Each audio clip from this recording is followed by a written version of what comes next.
Pulsar jet. So Mark Lever is going to talk about dismantling the scientific superiority complex. Hey, what's going on? How y'all doing?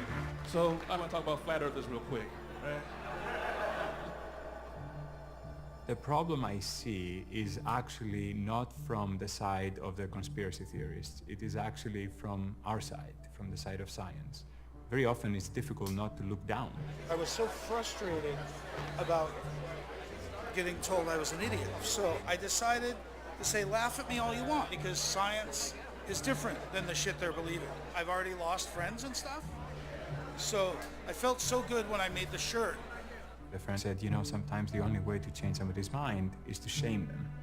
And I say, I don't think that is the last resort ever.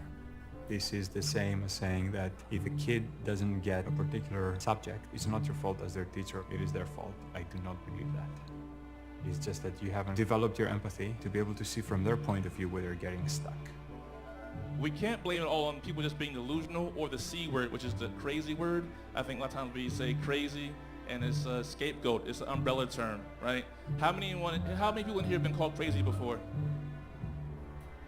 I have shared it with my mother, my daughter, two guys who I was dating who didn't want to date me anymore after I told them about my belief in the flat earth. You know, I have 4 children. My sons are grown. Them and their mother, who's my ex-wife, kind of think Dad's a little gone off his rocker. I just finalized the divorce. I no longer speak to my parents, my brother, or anybody else other than people that are interested in doing truth research.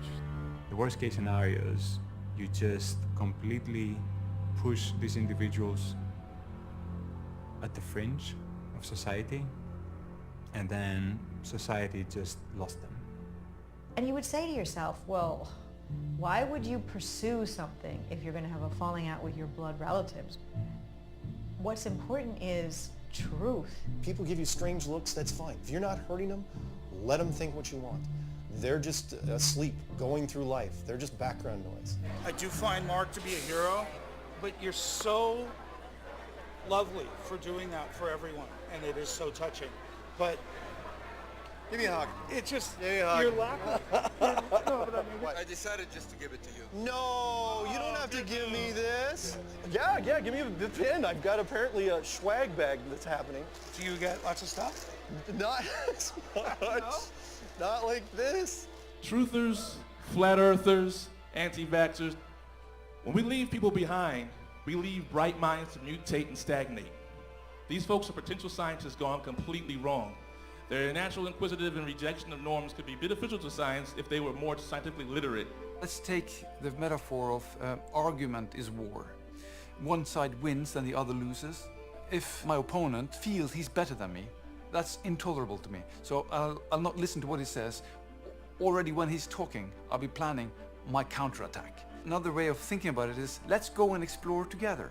And this exploring together takes us to another place than argument. So every flat earther shouldn't be held with the contempt, but serve as a reminder of a scientist that could have been, someone that fell through the cracks. And we as ambassadors of science are called upon to do more, right?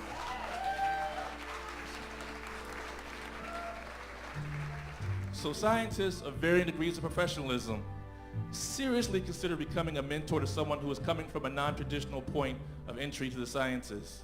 If you're not willing to engage with them, you can't expect them to change. You just hope that they will meet you even halfway, but often when you push them to the corner, it takes a lot of effort for them to even move one step towards you.